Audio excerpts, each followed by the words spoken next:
ఈ ఒలీవా చెట్టుకి ఉన్న ఆ పండ్లు, దాని ప్రత్యేకత ఏంటి అని చూస్తే, ఆ పళ్ళతో ఏం చేస్తారు, లేక ఆ ఒలీవా కాయలతో ఏం చేస్తారు అంటే, మొట్టమొదటిగా ఆ ఒలీవా నూనె తీస్తారు. దాన్ని క్రష్ చేసి నూనె తీసినప్పుడు మొదట వచ్చిన ఆ నూనెను, ఇప్పుడు చాలామంది మెడిసిన్ లాగా వర్జిన్ కోకోనట్ ఆయిల్ అని వాడుతున్నారు కదండి, అంటే ఫస్ట్ తీసిందన్నమాట.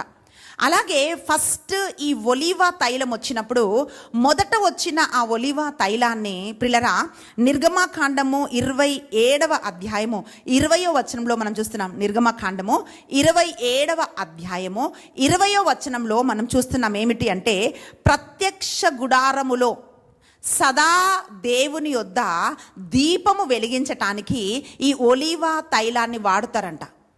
మొదటి సమూయేలు గ్రంథము 16వ అధ్యాయం 13వ వచనంలో మనం చూసినట్లయితే ప్రియులరా, కొద్దిగా ఒలీవా తైలముతో యాజకులను అభిషేకిస్తారు, ప్రవక్తలను అభిషేకిస్తారు, రాజులను అభిషేకిస్తారు. అంటే కొంచెం తైలం ఎంతోమందిని అభిషేకించడానికి వాడబడుతుంది.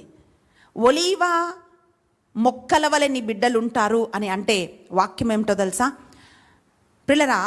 దేవుని సన్నిధిలో దేవుని వెలుగును మోసే వాళ్ళలాగా మన బిడ్డలు ఉంటారంట.